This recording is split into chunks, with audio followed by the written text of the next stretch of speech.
لله رب العالمين والعاقبة للمتقين والصلاة والسلام على سيد الأنبياء والمرسلين وعلى آله وأصحابه أجمعين. أما بعد فأعوذ بالله من الشيطان الرجيم. بسم الله الرحمن الرحيم. الذين يؤمنون بالغيب ويقيمون الصلاة ومما رزقناهم ينفقون. صدق الله العظيم. اللهم صل على سيدنا ومولانا محمد وعلى آل سيدنا ومولانا محمد وبارك وسلم. اللهم صل على سيدنا ومولانا محمد وعلى آل سيدنا ومولانا محمد وبارك وسلم. اللهم صل على سيدنا ومولانا محمد وعلى آل سيدنا ومولانا محمد وبارك وسلم. بسم الله الرحمن الرحيم.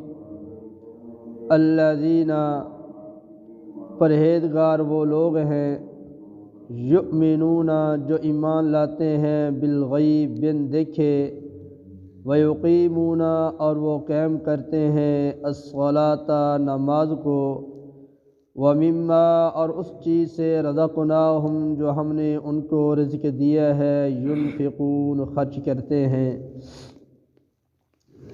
متقیوں کی صفات کا ذکر ہو رہا تھا.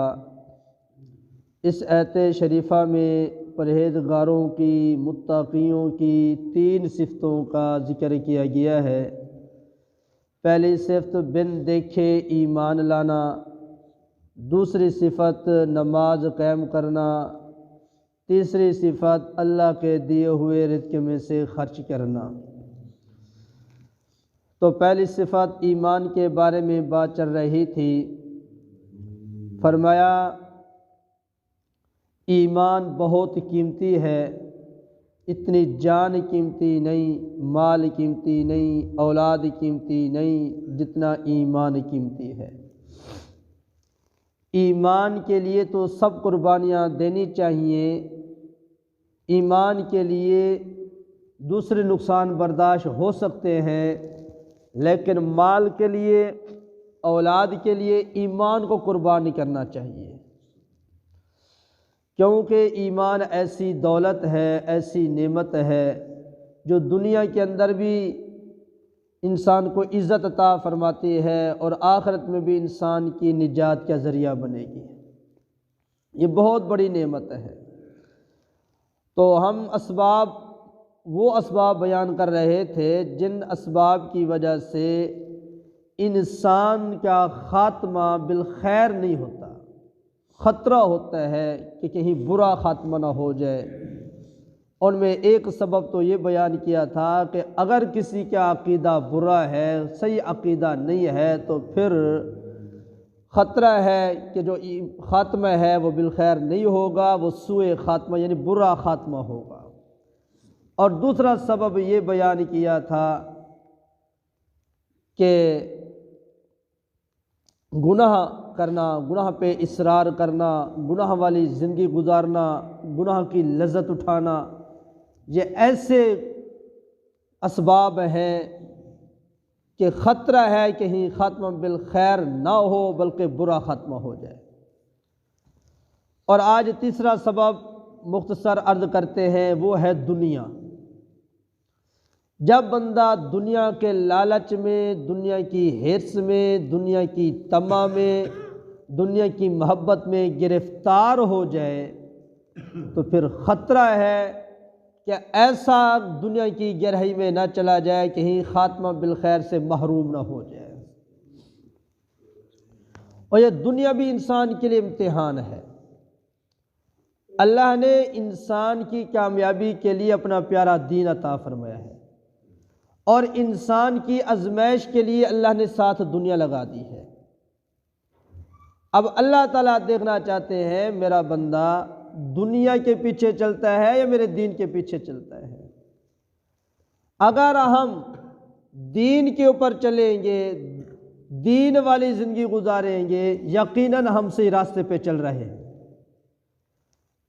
اور اگر ہم دنیا کے پیچھے پڑے ہوئے، دنیا کے لالچ حرص ہوس میں آ کر ہم نے اللہ کو ناراض کر دیا، نبی کو ناراض کر دیا، اللہ رسول کے حکم ٹوٹ رہے ہیں، چھوٹ رہے ہیں، یقیناً ہم بہت بڑے نقصان میں جا رہے ہیں۔ تو ہمیں اس کی فکر کرنی چاہیے۔ دیکھو، دنیا اللہ نے بنائی ہے۔ جس رب نے دنیا بنائی، جس وقت سے بنائی، اس وقت سے لے کر آج تک اللہ تعالیٰ نے ایک مرتبہ بھی دنیا کو رحمت کی نظر سے نہیں دیکھا۔ اب اندازہ لگائے، دنیا پیدا کرنے والے اللہ ہیں، اور جب سے اللہ تعالیٰ نے دنیا کو بنایا، ایک مرتبہ بھی اللہ تعالیٰ نے دنیا کو رحمت کی نظر سے نہیں دیکھا، نظر رحمت نہیں فرمائی۔ جس چیز کو اللہ نے بھی رحمت کی نظر سے نہیں دیکھا، ہم اس دنیا کو حاصل کرنے کے لیے اللہ کو ناراض کر رہے ہیں۔ ہم اس دنیا کے پیچھے ایسے پڑ گئے، اللہ معاف فرمائے، ہم نے تو یہ سمجھ لیا کہ جنت یہی دنیا ہے۔ اور نبی پاک صلی اللہ علیہ وآلہ وسلم نے فرمایا، یہ جو دنیا ہے اللہ تعالیٰ کے ہاں ایک مچھر کے پر کے برابر بھی نہیں ہے۔ دنیا کی حیثیت، دنیا کی قیمت، دنیا کی قدر اللہ تعالیٰ کے ہاں ایک مچھر کے پر کے برابر بھی نہیں ہے۔ فرمایا نبی پاک صلی اللہ علیہ وآلہ وسلم نے، اگر دنیا کی قدر اللہ تعالیٰ کے ہاں ایک مچھر کے پر کے برابر بھی ہوتی تو اللہ تعالیٰ کافروں کو پینے کے لیے ایک پانی کا گھونٹ بھی نہ دیتے۔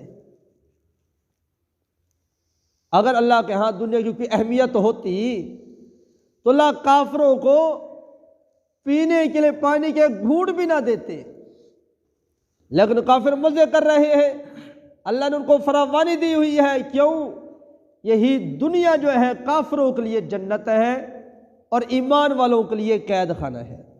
مرنے کے بعد ایمان والوں کے لیے جنت ہوگی، کافروں کے لیے جہنم ہوگی۔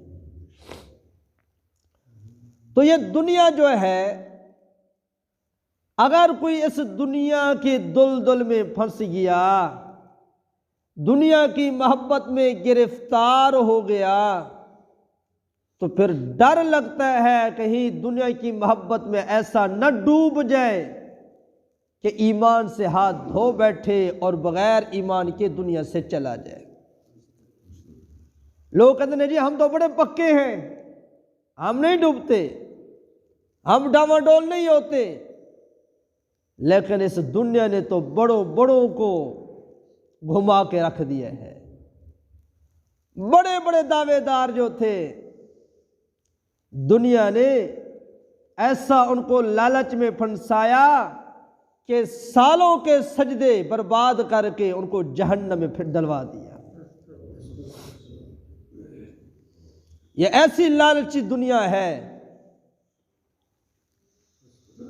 جو اس محبت میں گرفتار ہو گیا، استغفار کرنا چاہیے، اللہ سے معافی مانگنی چاہیے، اللہ ہمیں دین کی محبت نصیب فرما، دنیا کی محبت نہ دے، دل میں دنیا کی محبت نہ آئے۔ دیکھو، یہی دنیا کی محبت ہے۔ میں چند مثالیں اشارے کے ساتھ عرض کرتا ہوں کہ یہ دنیا کی محبت ہے کہ ہم سجدوں سے محروم ہو رہے ہیں۔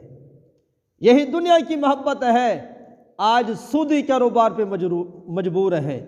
یہی دنیا کی محبت ہے، آج رشوت کے کاروبار پہ ہم مجبور ہیں۔ یہی دنیا کی محبت ہے، جس محبت میں گرفتار ہو کر ایک دوسرے کے حق مارے جا رہے ہیں اور اپنے آپ کو حق میں بھی برقرار رکھنے کے دعوے کیے جا رہے ہیں۔ یہی دنیا کی محبت ہے، آج بھائی بھائی کا حق کھا رہا ہے اور ایک دوسرے کے حق دبائے جا رہے ہیں، یتیموں کا مال کھایا جا رہا ہے، یتیموں کے مال پہ ڈاکے ڈالے جا رہے ہیں۔ کیوں؟ میں آپ کا حق کھانے کی کوشش میں ہوں کہ آپ کا جو رقبہ ہے وہ میرے پاس آ جائے، آپ کا پیسہ میرے پاس آ جائے، آپ کی جائیداد میرے پاس آ جائے۔ کیوں؟ میں مالدار بننا چاہتا ہوں، بڑا دنیا دار بننا چاہتا ہوں۔ جب میں اپنے آپ کو بڑا دنیا دار بنانے کا ارادہ پختہ کر لوں گا، پھر میں حلال حرام کا خیال نہیں کروں گا۔ پھر جیسے ہے ٹھیک ہے، میں بڑا بننا چاہتا ہوں۔ اگر حلال حرام کا خیال کریں گے، حلال کمائیں گے، حرام سے بچیں گے، پھر یہ دنیا نہیں، پھر یہ عبادت بن جائے گی۔ جب حلال حرام کا خیال نہیں کریں گے، پھر یہ عبادت نہیں، یہ پھر دنیا بن جائے گی، اور یہی دنیا جو ہے پھر ہمارے لیے عذاب بن جائے گی۔ فرمایا ہاروت ماروت، ان کا ذکر قرآن میں آتا ہے، یہ جادو سکھانے کے لیے آئے تھے، امتحان تھا، آزمائش تھی۔ فرمایا یہ جو دنیا ہے یہ ہاروت ماروت کے جادو سے بھی زیادہ جادوگرنی ہے۔ ہاروت ماروت جو جادو سکھانے کے لیے آئے، جن کا ذکر پہلے پارے میں ہے، فرمایا دنیا ہاروت ماروت کے جادو سے بھی زیادہ جادوگرنی ہے۔ کیوں؟ فرمایا ہاروت اور ماروت کا جو جادو تھا وہ یہ تھا کہ میاں بیوی کے درمیان جدائی ڈال دیتے تھے۔ میاں بیوی کے درمیان جدائی ہو گئی، دور ہو گئے، اور دنیا بدبخت ایسی جادوگرنی ہے کہ اس نے رب کا اور رب کے بندے کا آپس میں جوڑ توڑ کر دیا ہے، یعنی رب اور بندے کا آپس میں رابطہ ختم ہو گیا ہے۔ ایسی دنیا نے جادو چلایا، اپنے رب کو چھوڑ بیٹھے، اپنے رب کو ناراض کر بیٹھے، اپنے رب سے دور ہو گئے۔ پھر بھی کہتے ہیں جی الحمدللہ آپ بڑے پکے نے۔ کیسے پکے ہیں ہم؟ دنیا نے تو ہمیں چکر میں پھنسا لیا، دنیا میں کی دلدل میں تو ہم پھنس گئے، پھر پکے کیسے ہیں؟ گناہ پہ بھی ڈٹ جانا، گناہ غلطی کر کے بھی کہنا میں ڈٹا ہوا، میں ٹھیک ہوں، تو پھر توبہ کیسے نصیب ہوگی؟ توبہ تو تب نصیب ہوگی جب میں اپنے دل میں یہ کہوں گا واقعی میں غلط چل رہا ہوں، میرے اندر غلطی ہے، میرے اندر کمی ہے، پھر اس دنیا کی گرفت سے نجات ملے گی، پھر دنیا کی محبت سے جان چھوٹے گی، پھر دل کے اندر نرمی آئے گی۔ اصل بات یہ ہے میں اپنے آپ کو اپنے دل کے شیشے میں دیکھتا ہی نہیں ہوں۔ دل کے شیشے میں اپنے آپ کو دیکھوں تو مجھے میرے عیب نظر آئیں، میں تو اپنے دل والے شیشے سے دوسروں کو دیکھتا ہوں، اپنے آپ کو نہیں دیکھتا۔ فلانا یوں ہے، فلاں یوں ہے، فلاں یوں ہے، فلاں یوں ہے، فلاں فلاں کو دیکھتا ہوں، اپنے آپ کو نہیں دیکھتا۔ اور دنیا ایسی گندی چیز ہے، نبی پاک صلی اللہ علیہ وآلہ وسلم کو اللہ تعالیٰ نے فرمایا محبوب اگر آپ چاہیں یہ جو پہاڑ ہے اس کو میں سونا بنا دیتا ہوں، یہ پہاڑ سونا بن کر آپ کے ساتھ چلتا رہے گا، جہاں آپ کو ضرورت ہوگی آپ ضرورت پوری کر لینا۔ اب رحمت والے نبی صلی اللہ علیہ وآلہ وسلم کا جواب سنو۔ رحمت والے نبی صلی اللہ علیہ وآلہ وسلم نے فرمایا اللہ میں یہ نہیں چاہتا کہ یہ پہاڑ سونا بن کے میرے ساتھ چلے، میں تو غربت کو پسند کرتا ہوں، ایک وقت کھاؤں تیرا شکر ادا کروں، ایک دفعہ نہ کھاؤں بھوکا ہوں تجھے یاد کروں، میں تو یہ چاہتا ہوں۔ جس نبی کے امتی ہونے کے ہم دعوے دار ہیں اس نبی کی زندگی بھی دیکھیں اور ہم اپنی زندگی بھی دیکھیں، اس نبی کی دنیا کے ساتھ کتنی محبت اور کتنی نفرت، اور ہم دنیا کے ساتھ کتنی محبت کتنی نفرت کرتے ہیں۔ ایک دفعہ نبی پاک صلی اللہ علیہ وآلہ وسلم جا رہے تھے، راستے میں ایک بکری کا بچہ مرا ہوا پڑا تھا۔ نبی پاک صلی اللہ علیہ وآلہ وسلم نے فرمایا میرے صحابہ یہ جو مرا ہوا بکری کا بچہ پڑا ہے ایک درہم کے بدلے کون خریدے گا؟ صحابہ کرام رضوان اللہ علیہم اجمعین نے عرض کیا یا رسول اللہ صلی اللہ علیہ وآلہ وسلم ہم تو اس کو مفت لینے کے لیے تیار نہیں، مرا ہوا ہے، کسی کام کا ہی نہیں ہے، نہ کھانے کا نہ بیچنے کا۔ رحمت والے نبی صلی اللہ علیہ وآلہ وسلم فرمایا قسم ہے اس ذات کی جس کے قبضہ قدرت میں محمد صلی اللہ علیہ وآلہ وسلم کی جان ہے، جو دنیا ہے وہ اس مرے ہوئے بکری کے مردار بچے سے بھی زیادہ بدتر ہے۔ زیادہ بری ہے۔ لیکن آج ہم دیکھیں، میں اکثر مثال یہ دیا کرتا ہوں، اگر میں اپنے گھر سے باہر نکلوں، دیکھوں کوئی مری ہوئی بکری پڑی ہے اور بدبو ہے، میں پوچھوں گا یہ کس نے بے غیرتی کی ہے، یہ کس نے یہ کام کیا ہے؟ میں کوئی بھنگی ہوں میرے دروازے پہ انہوں نے یہ بکری مری ہوئی آ کے ڈال دی ہے، اب مجھے پتہ چلے گا یہ کس کی ہے، کس نے یہ حرکت کی ہے، تو میں وہی بکری کھینچ کے گھسیٹ کے اس کے دروازے پہ بکری بھی پھینکوں گا اور اپنی غیرت دکھانے کے لیے 10 بندے جمع کر کے اس کو باتیں بھی سنوں گا، پتہ چلے میں غیرت مند ہوں۔ اور اگر میں گھر سے باہر نکلوں، میں دیکھوں 1000 کا نوٹ پڑا ہے، میں دائیں بھی دیکھوں گا، میں تو کوئی دیکھ تو نہیں رہا، چپ کر کے 1000 کا نوٹ اٹھاؤں گا، جیب میں ڈال دوں گا، کہوں گا اللہ دی مدد آ گئی ہے۔ اب میری غیرت کہاں گئی؟ جو کم بدتر تھی اس پہ تو مجھے غیرت آ گئی، اور جو اس مری ہوئی بکری سے زیادہ مردار ہے پیسہ، اس پہ میری غیرت ڈوب گئی ہے۔ تو یہی نبی پاک صلی اللہ علیہ وآلہ وسلم نے فرمایا، قسم ہے اس ذات کی جس کے قبضہ قدرت میں محمد صلی اللہ علیہ وسلم کی جان ہے، یہ جو دنیا ہے مرے ہوئے بکری کے بچے سے بھی زیادہ مردار ہے۔ اب جو ہے مردار، جس کو میں نے نہیں کہا، خود آمنہ کے لال نے فرمایا ہے، تو اس مردار کو حاصل کرنے کے لیے، اس مردار کو پانے کے لیے، اس مردار کو لینے کے لیے میں اور آپ رات دن کتنی دوڑیں لگا رہے ہیں، کتنی بھاگ دو لگا رہے ہیں۔ یہی مردار ہے، اس مردار کی وجہ سے اللہ کے حکم ٹوٹ رہے ہیں۔ جب یہ مردار آ جاتی ہے پھر زانی زنا پہ جرأت کرتا ہے، مردار ہوتا ہے زنا شروع کر دیتا ہے۔ جب یہ مردار آ جاتی ہے تو پھر دھوکے، ظلم، زیادتیاں شروع ہو جاتی ہیں۔ جب یہ مردار آ جاتی ہے تو پھر وعدے خلافیاں شروع ہو جاتی ہیں۔ جب یہ مردار آ جاتی ہے تو پھر پتہ نہیں کتنے گناہ ہیں جو وجود میں آ جاتے ہیں۔ تو اس لیے فرمایا کہ یہ جو دنیا ہے، اگر اس دنیا کی محبت میں گرفتار ہو گیا، پھر نہ کرنے والے کام بھی کر بیٹھے گا، اللہ کو ناراض کر بیٹھے گا، کہ ایسا نہ ہو کہ ایسا دنیا کی محبت میں ڈوب جائے، ایمان سے ہاتھ دھو بیٹھے، بغیر ایمان کے چلا جائے اور خاتمہ بالایمان سے محروم ہو جائے۔ اس لیے ہمیں بھی اس سے بچنا چاہیے، دل میں دنیا کی محبت نہیں رکھنی چاہیے، محبت میرے اللہ کی ہونی چاہیے۔ بھئی جب اللہ کے بن جائیں گے، اللہ بھوکا نہیں مارے گا، کبھی کوئی جانور بھوکا نہیں مرتا۔ جنگل کے درندے ہیں، جنگل کے شیر ہیں، اللہ ان کو بھی تازہ گوشت کھلا رہے ہیں، تازہ خون پلا رہے ہیں، اللہ ان کو بھی رزق دے رہے ہیں۔ یہ پرندے ہیں، اللہ ان کو بھی پیٹ بھر کے کھلا رہے ہیں، اللہ ہر ایک کو کھلا رہے ہیں۔ پانی کے اندر کتنی مخلوقات ہیں، کتنی بڑی بڑی مچھلیاں ہیں، اللہ سب کو کھلا رہے ہیں۔ میرے عزیز دوستو، بزرگوں، جب ہم اللہ کے بن جائیں گے، اللہ کی مان کر چلیں گے، نبی کے طریقوں پر چلیں گے، اللہ کی قسم اللہ تعالیٰ ہمیں بھی بھوکا نہیں ماریں گے، اللہ ہمیں بھی عزت کا رزق عطا فرمائیں گے۔ دنیا حاصل کرنا حرام نہیں، دنیا حاصل کرنے میں اللہ رسول کے حکم چھوٹ جائے تو پھر یہ حرام بن جاتا ہے۔ دنیا حاصل کرو، دنیا کماؤ، مال جمع کرو، کوئی حرام نہیں، لیکن اس دنیا کے حاصل کرنے میں اللہ ناراض نہ ہو، نبی ناراض نہ ہو، اللہ کے حکم نہ ٹوٹے، نبی کے طریقے نہ چھوٹیں۔ دکانداری کرو، تجارت کرو، ذمہ دارہ کرو، محنت مزدوری کرو، یہ سارے اسباب ہیں، اپنانے چاہیے، کرنے چاہیے، لیکن ان کے اندر ڈوب کر اللہ رسول کے حکم ٹوٹے پھر صحیح نہیں ہے، پھر یہ دنیا ہمارے لیے نقصان کا ذریعہ بن جائے گی۔ اللہ تعالیٰ سے دعا ہے، جو کہا سنا گیا، اللہ تعالیٰ ہم سب کو عمل کرنے کی توفیق عطا فرمائے۔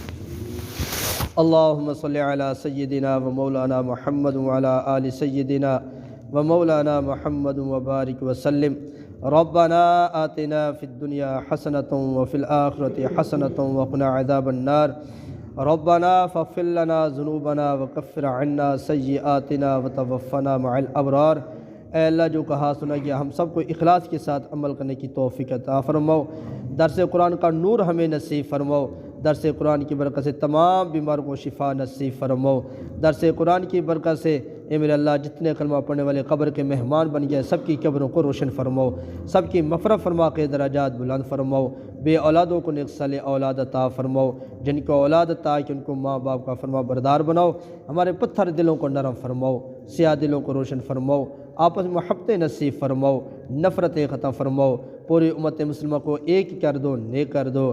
میرے اللہ جس طرح تو نے پانی ہوا کو عام فرمایا، اسی طرح ہدایت کو بھی عام فرماؤ۔ پیارے نبی صلی اللہ علیہ وسلم کی مبارک محنت کو عام فرماؤ، ہم سب کو نبی کی محنت کا محنتی بناؤ۔ اے میرے اللہ جتنے مسلمان اے اللہ مری میں بیچارے یا اللہ اپنی جان کی بازی لگا بیٹھے، اے اللہ ان سب کی قبروں کو روشن فرماؤ، ان سب کی مغفرت فرما کے درجات بلند فرماؤ، اور جو بیمار ہیں اے اللہ جو زخمی حالت میں جس بھی حالت میں ہیں اے اللہ ان کو شفا نصیب فرماؤ، صحت تندرستی عطا فرماؤ۔ اے الہ العالمین جو مانگا عطا فرماؤ، جو نہیں مانگ سکے جو ہمارے معافی کو بن مانگے اپنے شایع نشان ہمیں عطا فرماؤ۔ ربنا تقبل منا انک انت السمیع العلیم وتب علینا انک انت التواب الرحیم، وصلی اللہ تعالی علی خیر خلقہ سیدنا و مولانا محمد وعلی آلہ واصحابہ اجمعین، آمین۔ لا الہ الا اللہ۔